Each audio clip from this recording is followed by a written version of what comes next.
नमस्कार साथियों, एक बार पुनः स्वागत है मेरे YouTube channel nice English class में। दोस्तों, अपन पढ़ रहे थे मेथड्स के बारे में। तो अपन इससे पहले दो मेथड पढ़ चुके हैं। अपन एक तो ग्रामर ट्रांसलेशन मेथड पढ़ चुके हैं, इसके अलावा अपन डायरेक्ट मेथड पढ़ चुके हैं। आज एक अपन महत्वपूर्ण टॉपिक लेके आ रहे हैं। जो मेथड जो आपका तीसरा जो मेथड है वो है स्ट्रक्चरल मेथड। और ये एग्जाम की दृष्टि से आपके लिए बहुत इंपॉर्टेंट है, क्योंकि हर बार इसमें से एक ना एक क्वेश्चन तो आता है। तो आज दोस्तों सबसे पहले अपन आज बात करेंगे स्ट्रक्चरल मेथड के बारे में। ये टॉपिक शुरू करने से पहले दोस्तों एक बार आपसे पुनः मैं रिक्वेस्ट करता हूँ कि मेरे चैनल पर अगर आप नए हो तो इसको लाइक और सब्सक्राइब करें, और इसको जो दोस्त पहले से देख रहे हैं वो लगातार इसको देखते रहें और मेरे को कमेंट करते रहें, जिससे मेरा भी मनोबल बढ़ता रहे। तो चलो अपन शुरू करते हैं आज। तो आज का जो अपना टॉपिक है वो है स्ट्रक्चरल मेथड। देखिए, स्ट्रक्चरल मेथड का मतलब क्या होता है, इसका सीधा सीधा एक ही है। देखिए, स्ट्रक्चरल मेथड का मतलब यही है कि ये है स्ट्रक्चरल मेथड। अब ये किससे बना है? ये बना है आपका स्ट्रक्चर से। किससे बना है? स्ट्रक्चर से। और स्ट्रक्चर्स का मतलब आपको पता ही है कि अपने जो संरचना होती है, वाक्य होते हैं या फ्रेज होती है या आपका वो जो क्लोज होते हैं, ये सारी के सारी क्या होते हैं? ये स्ट्रक्चर्स होती है। और इन स्ट्रक्चर्स के माध्यम से इंग्लिश पढ़ाई जाती है। तो जो स्ट्रक्चर्स मेथड है, इसमें क्या किया जाता है? इसमें किया जाता है कि इसमें कुछ स्ट्रक्चर्स बना दी जाती है और वो बच्चों को रटाई जाती है, और उसके आधार पर ही आगे स्ट्रक्चर्स बना के और वो बच्चा सीखता जाता है। जैसे मैंने बता दिया, एक स्ट्रक्चर आपके सामने लिखी कि he is Mohan. He is Mohan. अब अपन ने उसको किसी जैसे मोहन करा, तो मैंने कहा इंग्लिश में बनाने के लिए कि ही इज मोहन, वह मोहन है, तो ये हो गया। अब बच्चा इसको सीखेगा तो इसके ऊपर वो कई स्ट्रक्चर बना लेगा। कैसे बना लेगा? जैसे ही इज सोहन, फिर ही इज राम, ऐसे वो स्ट्रक्चर बनाता जाएगा। तो इसमें क्या हुआ, तो जैसे अपन सेंटेंस है, आपका इडियम्स है, ऐसी एक स्ट्रक्चर बच्चे को दे देंगे और उसके ऊपर वो उनको सीखता जाएगा। और सीखता सीखता और बाद में एक ऐसी स्थिति आएगी कि उसमें वो स्ट्रक्चर्स एकदम पूर्ण स्ट्रक्चर्स सीखने के बाद में, और वो फिर उसी के अकॉर्डिंग जब भी उसको ऐसा लगेगा, ऐसी कोई भी सिचुएशन आएगी, जैसे फिर उसको ये कहें अपन, जैसे ये अपनी स्ट्रक्चर सिखा दी और थोड़ी देर बाद में वहां पर अगर मान लो कि लक्ष्मण खड़ा है, तो अपन क्या कहेंगे? तो वो तुरंत कहेगा कि बेटा बताओ वो लक्ष्मण खड़ा है, तो इसको कैसे बोलेंगे? तो बोलेगा ही इज लक्ष्मण। तो ये था आपका स्ट्रक्चर्स के बारे में। तो देखिए अब इसके बारे में पढ़ते हैं। तो सबसे पहले है इसका दूसरा नाम क्या है जो आपको पूछा जाता है, तो है ओरल मेथड। ठीक है। एक है स्पीच फर्स्ट, यानी इसमें सबसे ज्यादा जोर किस पे दिया जाता है? स्पीच पे दिया जाता है, इसलिए इसको स्पीच फर्स्ट, यानी इसमें सबसे ज्यादा मस्ट कौन सा है? स्पीच है, बोलने पर सबसे ज्यादा जोर दिया जाता है, इसलिए इसको स्पीच फर्स्ट मेथड भी कहा जाता है। इसके बाद में इसको, ये वास्तव में न्यू अप्रोच है, बहुत अच्छी बात थी उस टाइम में जब डायरेक्ट मेथड से भी लोग परेशान हो गए थे, आपके जीटीएम से भी हो गए थे, तो उसके बाद में ये न्यू अप्रोच आई थी। ठीक है। इसके बाद में देखिए इसके मेन ऑब्जेक्टिव्स क्या है, क्या क्या इसके लक्ष्य हैं, क्यों लाया गया इसको? तो देखो सबसे पहले है to attain mastery over 3000 words of vocabulary. ये कह रहा है इसका सबसे प्राइमरी जो इसका गोल होता है वो ये होता है कि जो अपनी वोकेब होती है, इंग्लिश की जो वोकेब होती है, उस वोकेब के 3000 वर्ड्स को याद करना। देखिए जब ये मेथड अप्लाई किया जाता है तो इसमें सबसे पहले क्या किया जाता है? इसमें सबसे पहले छोटे छोटे वर्ड्स सिखाए जाते हैं, और वो वर्ड्स सीख कर बच्चा जब भी सिचुएशन आती है तो उसको यूज करता है। जैसे मान लो उसको अपने वर्ड सिखाया बफेलो, और जैसे ही उसको कहीं दिखाई दिया कि हाँ ये है बफेलो, तो वो तुरंत उसको देख के बोलेगा ये बफेलो है, यानी उसने बोलना सीख लिया। और यही तो अपना टारगेट है इसमें। तो क्या हुआ? तो ये कह रहा है कि सबसे पहले वोकेब के 3000 वर्ड्स याद करना। कितने वर्ड्स याद करना? 3000 इंपॉर्टेंट है, आपके इसमें पूछा हुआ है।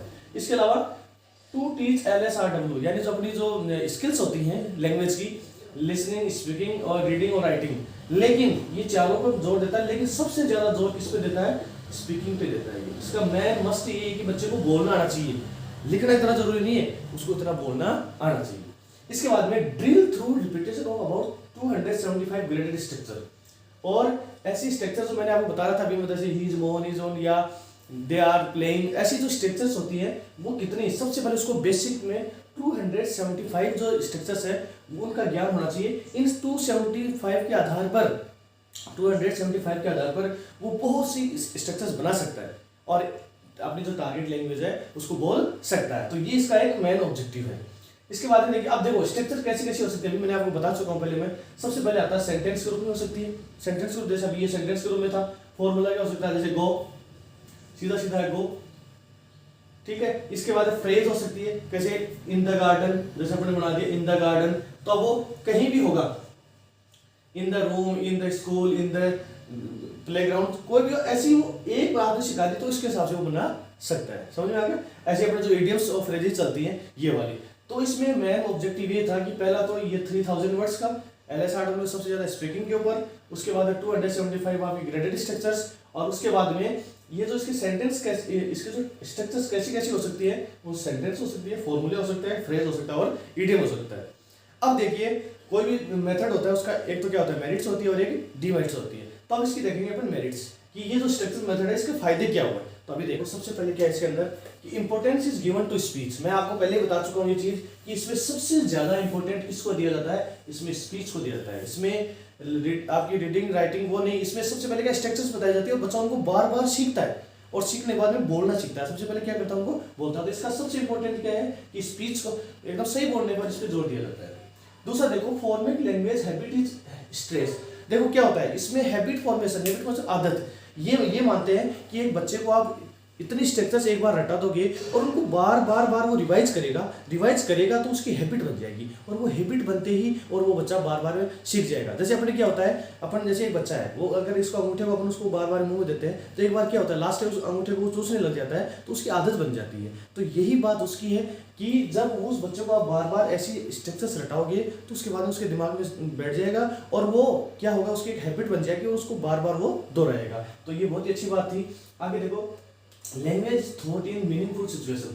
अब देखिए ये इसका बहुत इंपॉर्टेंट है। कैसे मीनिंगफुल सिचुएशन में कैसे होगा, जैसे मान लो एक बच्चे को आपने एक फ्रेज सिखा दी इन द गार्डन, क्या सिखाई आपने उसको, एक फ्रेज सिखाई है इन द गार्डन या इन द रूम सिखाई।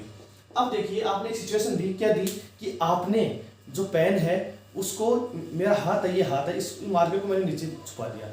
अब उस बच्चे को है कि मेरा ये मार्कर है, ये इसकी स्थिति बताओ बेटा ये कहाँ पर है, वो तो वो उसको अपने पहले भी ऐसे बताया था तो वो तुरंत बताएगा, या ये तो अंडर वाली हो गई, या फिर ऐसे कह सकते हैं कि ये पेन है, मैंने इसको पहले से मेरे जेब में है, मैं उसको बता चुका हूँ कि मेरे मार्कर है।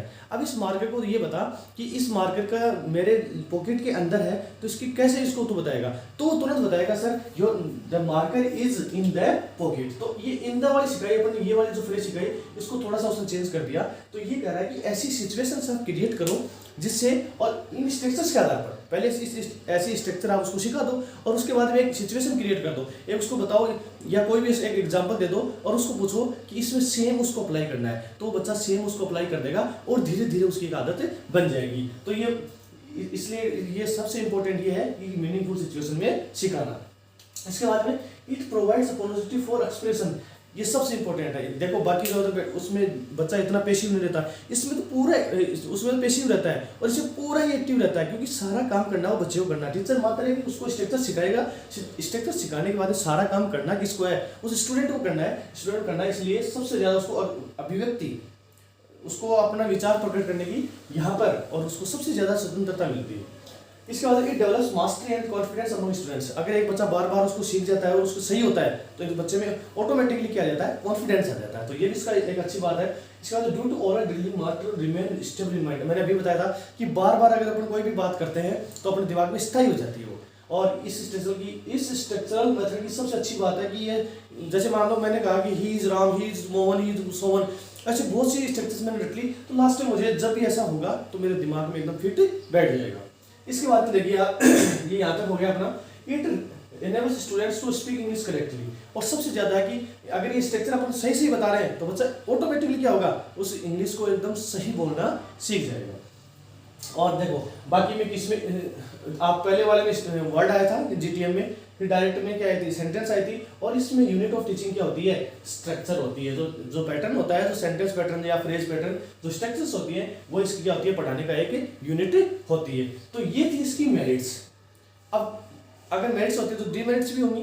तो अब नेक्स्ट अपन पढ़ते हैं डीमेरिट। अपने इंडिया के अंदर है, जब अपन टारगेट लैंग्वेज चालू कर रहे हैं तो सबसे पहली बात है कि अपने पास पहले से इसमें कोई टीचर अवेलेबल नहीं है। तो सबसे बड़ी बात है कि suitable teachers are not available. इसके लिए जैसे अपन स्ट्रक्चर बनाने वाले, उनको अप्लाई करने वाले ऐसे टीचर्स अपने पास नहीं है। दूसरा क्या है, over emphasis on drill work. सबसे ज्यादा ड्रिल करवाई जाती है और ड्रिल करने पर बच्चा उसमें इंटरेस्ट खो देता है। इसलिए इसकी सबसे बड़ी कमजोरी है कि अगर आप बार बार, तो उसको बच्चे को आपने क्या बना दिया, एक मशीन बना दिया, तो बार बार ड्रिल कराओगे तो बच्चा फिर उसको इंटरेस्ट लेना बंद कर देता है। इसके बाद में not useful for over crowded classes, ऐसी स्ट्रक्चर एक एक बच्चे को पूछनी होती है, तो अगर आप एक एक बच्चे को पूछना स्टार्ट करोगे तो इसका मतलब अपने जो इंडिया में बड़ी बड़ी क्लासें होती है उनमें पढ़ाना पॉसिबल नहीं है। Not fit for prose and poetry, ये तो क्या कह रहा है कि आप स्ट्रक्चर के अकॉर्डिंग पढ़ाओ। अरे स्ट्रक्चर जो प्रोज और पोइट्री होती है उसमें तो अलग अलग चीजें आती है, और पोइट होता है या कोई भी जो राइटर होता है वो अपनी चीजें व्यक्त करता है, तो आप स्ट्रक्चर्स के अकॉर्डिंग पूरा इसको पढ़ा नहीं सकते। इसके बाद में it demands too much materials, और अगर आप मीनिंगफुल सिचुएशन क्रिएट करोगे तो आपको पढ़ाने के लिए बहुत से ज़्यादा मटेरियल यानी एड्स होते हैं जो अपने दिखाने के लिए बच्चों को, तो उसके लिए बहुत ज़्यादा जरूरत पड़ेगी और वो अपने पास अवेलेबल नहीं होते हैं। इसके बाद में not suitable for higher class, आप बेसिक जो चीज़ें होती है वो छोटी छोटी क्लास में तो सिखा सकते हो, ऐसे जैसे अभी मैं आपको पहले बता रहा था वाक्य वगैरह, लेकिन अगर ऐसी चीज़ें अपन हायर क्लास में सिखाएंगे तो फिर उनको अपना कोर्स कभी कंप्लीट नहीं होगा, कभी भी अपन उसको जो अपना मेन मोटो है उनको स्टडी कराने का वो करा नहीं सकते। अब सबसे बड़ी बात है, सिर्फ इसमें क्या होता है, इसमें स्पीकिंग के ऊपर ही जोर दिया जाता है, बाकी जो आपकी जो स्किल्स है उनको नेग्लेक्टेड किया जाता है। इसके बाद में मैंने अभी बताया था कि कोर्स कैन नॉट कम्प्लीटेड, अगर ऐसे आप चलता रहा तो आप कोर्स को कंप्लीट नहीं कर सकते। समझ में आ गया। और स्टूडेंट्स फील बोरिंग, अगर बच्चों को बार बार ड्रिल कराओगे, बार बार ये एक चीज़ ही रटाओगे तो लास्ट में बच्चा क्या करेगा, उसको बोरिंग फील करने लग जाएगा। तो ये थी इसकी डीमेरिट्स। तो अपन ने देखो अभी पढ़ा था, तो इसमें मेन चीज़ यही है कि इसका जो मेन है वो स्ट्रक्चर्स के ऊपर है। अपन ने इसके मेरिट्स भी पढ़ लिए और डीमेरिट्स भी पढ़ लिए। अब इसके कीवर्ड्स क्या है, इसमें बार बार ड्रिल्स दी जाती है जिससे एक हैबिट बन जाती है, और उसका इसका जो प्रोनाउंस होता है, बोलने का तरीका होता है, वो बच्चे को बार बार सिखाया जाता है जिससे बच्चा फिर एकदम उसको सही बोलने लगे जाता है। तो ये था आज आपका स्ट्रक्चरल मेथड आज।